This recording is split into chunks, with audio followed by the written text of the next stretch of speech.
श्रद्धालु जिज्ञासु श्रोताओं, चातुर्मासिक महापर्व प्रारंभ हो गया। इस चातुर्मास को चतुर्मास बनाने के लिए अपने स्वयं की शुद्धि के लिए कुछ चिंतन के सूत्र, कुछ बातें जिसे दैनिक जीवन में आप अपना सकें, इसे हम प्रारंभ करना चाहेंगे। जैसा कि आप जानते हैं कि मेरी भावना, जिसे युगल किशोर जी मुख्तियार, जो कि एक गृहस्थ पंडित थे, उन्होंने लिखा था, और मेरी भावना के एक एक शब्द में कितना अर्थ समाया हुआ है, कभी आपने गौर किया होगा। ठीक इसी तरह से हमारे भीतर को शुद्ध करने के लिए, और न केवल भीतर की शुद्धि बल्कि हमारा व्यवहारिक जीवन भी बिल्कुल आनंद के साथ, सहजता के साथ, सरलता के साथ बीते, हम कर्मों के बंधन से बचें, इसके लिए एक समता षोडशी नामक काव्य की रचना बाल ब्रह्मचारी पंडित श्री रविंदर जी आत्मन के द्वारा लिखी गई है, जो कि एक एक शब्द हमें जिन शासन के मूल को दर्शाने वाला है। अनंत अनंत अरिहंतों की, तीर्थंकरों की जो वाणी है, उस जिन वाणी का सार, जिसे हम दैनिक जीवन में कैसे आचरण में ला सकते हैं, कैसे हम उन सूत्रों को जी करके हर परिस्थिति का सामना कर सकते हैं। सामना भी नहीं बल्कि समभाव से उस परिस्थिति को स्वीकार करते हुए कर्म बंधन से बच करके हम अपनी इस यात्रा को एक नया आयाम दे सकते हैं। तो ये समता षोडशी नामक काव्य, जिसके एक एक शब्द में, एक एक अक्षर में बड़ी गहराई है, अगर आप ध्यान दें और थोड़ा सा समय निकाल करके इसे सुनने का प्रयास करें, तो सचमुच एक अलग प्रकार के आनंद का एहसास होगा।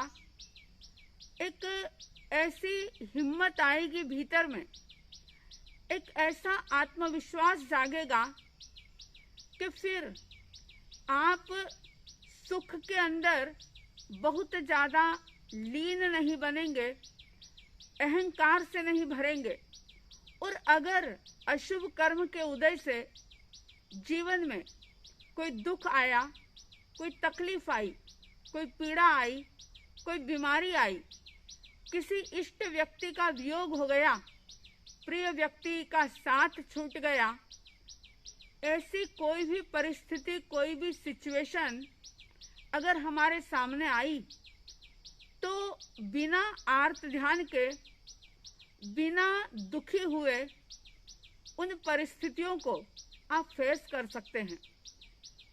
फेस तो हर व्यक्ति करता है, लेकिन मन के विपरीत परिस्थितियों को झेलते हुए व्यक्ति नए कर्मों का बंध कर लेता है, अपने आप को बहुत ज़्यादा बोझिल बना लेता है, और कई बार तो व्यक्ति ऐसे तनाव और टेंशन में आ जाता है कि उससे उबर पाना भी उसके लिए बहुत मुश्किल हो जाता है। तो आइए, ये जीवन की कला को सिखाने वाली, हर सुख दुख की अवस्था में सहज प्रसन्नता के साथ जीने का एक आदर्श देने वाली ऐसी समता षोडशी, जिसका कि हम पारायण भी करेंगे, उसकी चर्चा भी करेंगे। कहा है इसके अंदर, समता रस का पान करो, अनुभव रस का पान करो, शांत रहो, शांत रहो, सहज सदा ही शांत रहो। समता रस का पान करो, अनुभव रस का पान करो, शांत रहो, शांत रहो, सहज सदा ही शांत रहो। समता षोडशी का प्रारंभ करते हुए पंडित जी ने कहा कि समता रस का पान करो। आपने अपने जीवन में अनेक प्रकार के रस का स्वाद चखा है। आज भी आप अनेक प्रकार के रस पीते हैं, लेकिन वे सारे रस जो तृप्ति देने की बजाय और ज्यादा इच्छाओं को बढ़ाने वाले हैं, उन रसों से प्यास बुझती नहीं, बल्कि और ज्यादा प्यास लगती है। तो कहा कि आज तक बहुत सारे रस को आपने पिया, लेकिन इस अनमोल जीवन को पाकर के, जिन शासन को प्राप्त करके, अब एक प्रयोग करिए, समता के रस को पीजिए, समता रस का पान कीजिए। और समता रस का पान करने से क्या होगा? समता का मतलब तो आप जानते ही हैं, क्योंकि सामायिक भी इसीलिए की जाती है कि जिसके द्वारा समभाव की प्राप्ति हो, समता की प्राप्ति हो, हम हर सिचुएशन के अंदर सम रह सकें, ऐसा हमारे भीतर में एक आत्मविश्वास जागे, एक ऐसी हमारी स्थिति बन जाए कि चाहे कैसी भी परिस्थिति हो, लेकिन हम भीतर से हिले ना। तो उसके लिए समता रस का पान कीजिए। और क्या करो? तो कहा अनुभव रस का पान करो। समता रस को पियो और अनुभव, अनुभव तो आप जानते हैं, अनुभव का मतलब होता है जो जिसको तजुर्बा भी कहा जाता है। लेकिन यहाँ पर कोई सांसारिक कामों के अनुभव की बात नहीं, यहाँ व्यापार धंधे के अनुभव की बात नहीं, यहाँ कोई पाक कला के अनुभव की बात नहीं, लेकिन यहाँ बात यह है कि जो आप आत्म तत्व हैं। क्योंकि जैन दर्शन तो ये कहता ही है कि शरीर अलग है और इस शरीर रूपी मकान में रहने वाली आत्मा, चेतना जो है वो बिल्कुल अलग है।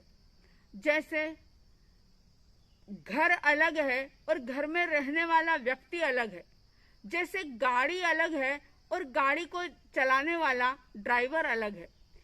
ड्राइवर गाड़ी नहीं है और गाड़ी ड्राइवर नहीं है।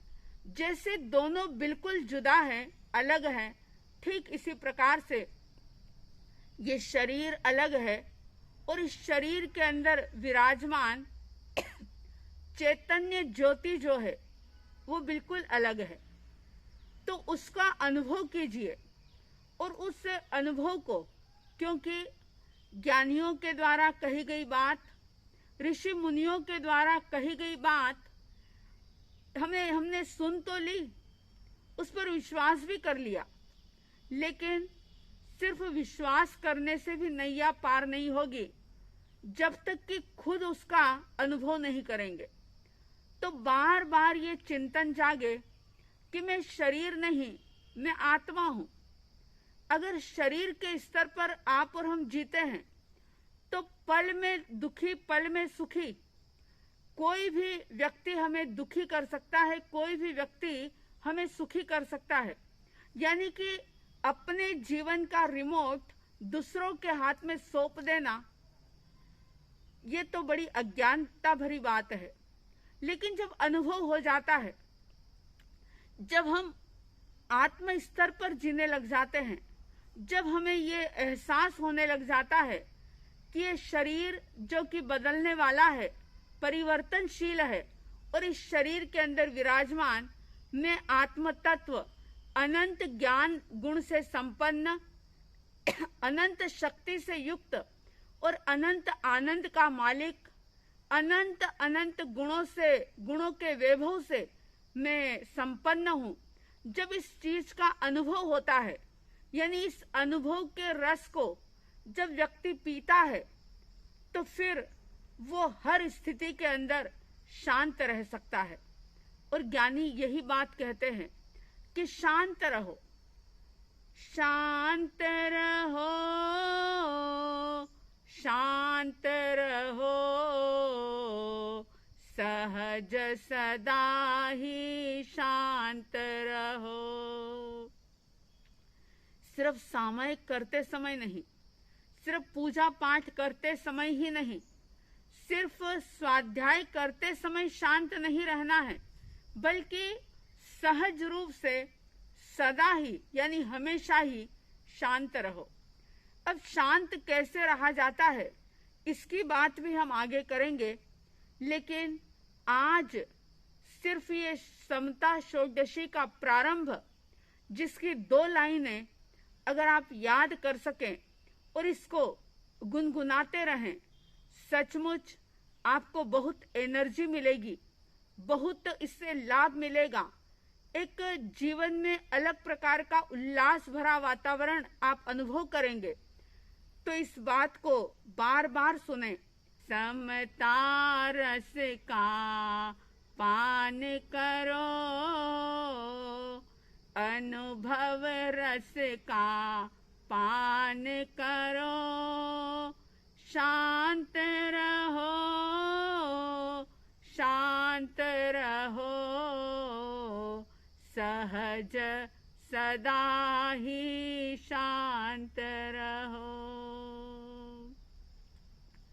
जीवन में समभाव के रस का पान कीजिए, समता रस का पान कीजिए, अनुभव के रस को पीजिए, और जितना ज्यादा हो सके शांत रहो, शांत रहिए, सहज रहिए, सदा ही शांत रहने की कोशिश कीजिए। आप सबके भीतर में समता के रस को पीने का भाव जागे, आपके भीतर की शांति प्रकट हो, आप सहज जीवन जी सकें। साध्वी द्वय की तरफ से ऐसी हार्दिक हार्दिक शुभ मंगल भावनाओं के साथ जय प्रभु महावीर, जय गुरु आनंद।